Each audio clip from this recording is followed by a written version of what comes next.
For gamers whose entire familiarity with FromSoftware comes via Elden Ring, Dark Souls, or Sekiro, or Bloodborne, it may come as a surprise to learn that the Japanese studio was built on the massive shoulders of mechs.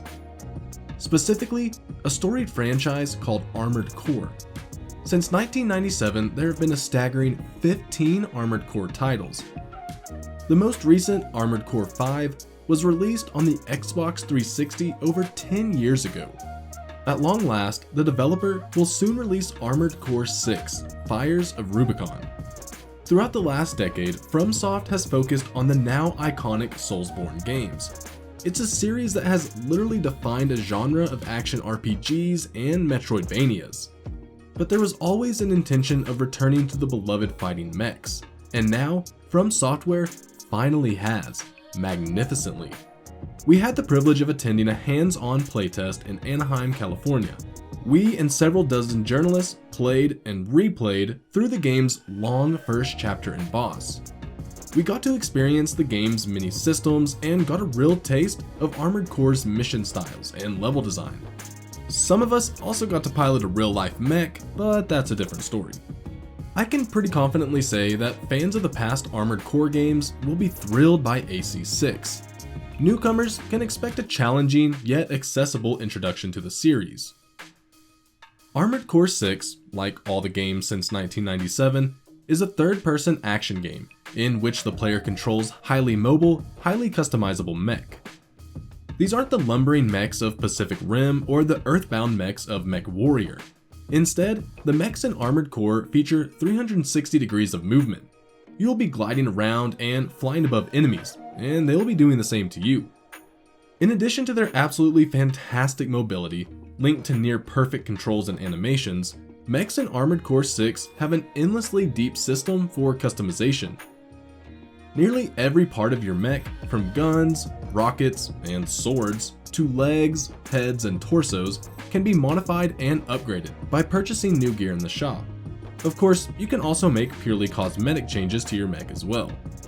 Having the ability to swap out parts and reconfigure your mech, called your assembly, before battle is one of Armored Core's most important systems. There are environments and bosses that are built around specific weapons. For example, one early boss is nearly impossible to beat without vertical missiles that hit enemies from above.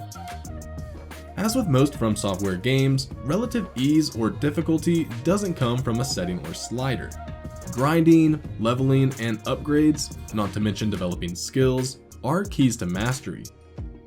It doesn't take too long for Armored Core's controls to become second nature, though players with Dark Souls controls lodged deep in their muscle memory will need some adjustment time. Balanced between ranged attacks from guns, rockets, and missiles to powerful melee attacks, combat feels very satisfying. Mission and level design is one area where Armored Core really diverges from Soulsborne games. Throughout the campaign, players will have a choice between replayable missions called sorties. They range from bite-sized encounters to multi-stage, puzzle-like battles. Even in the game's opening chapter, there was an incredible variety of environments, enemies, and objectives. One mission, for example, was a relatively compact assignment: to destroy a series of rocket turrets spread around a sprawling industrial complex. While Armored Core 6 is not an open-world game, there is a lot of flexibility and creativity around how to complete missions.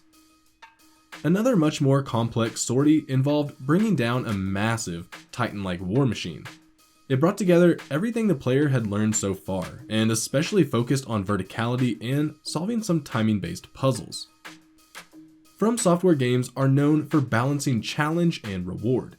The equation is definitely baked into Armored Core 6.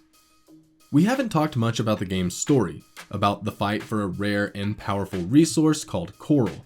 For one thing, the demo only revealed a part of it, essentially a retelling of the player character's origin story and setting up the conflict. For another, while the narrative is not unimportant, the game's focus is more on action and brooding NPCs or telling an opaque, mystical tale. Armored Core's tone ranges from serious drama to more tongue-in-cheek military swagger. It's definitely worth paying attention to, even as the battle rages around you. Having discovered the brilliance of FromSoftware games, players coming to Armored Core 6 directly from Elden Ring will be delighted to find the developer's trademark polish, creativity, challenge, and pacing intact in a different genre. While the changes to mechanics from earlier core games might seem heretical at first, they're overall solid improvements. From Demon Souls through Elden Ring, FromSoftware has assembled a track record of games praised by critics and worshipped by fans. From the handful of hours we were able to spend playing the game, Armored Core 6 will do nothing but further enhance the developer's string of hits. Gamers familiar with the franchise will find Armored Core 6 to be a perfect return to Rubicon, the kind of AC they dreamed about over 10 years ago. For everyone else, Armored Core 6 will be the gateway into a new and exciting genre.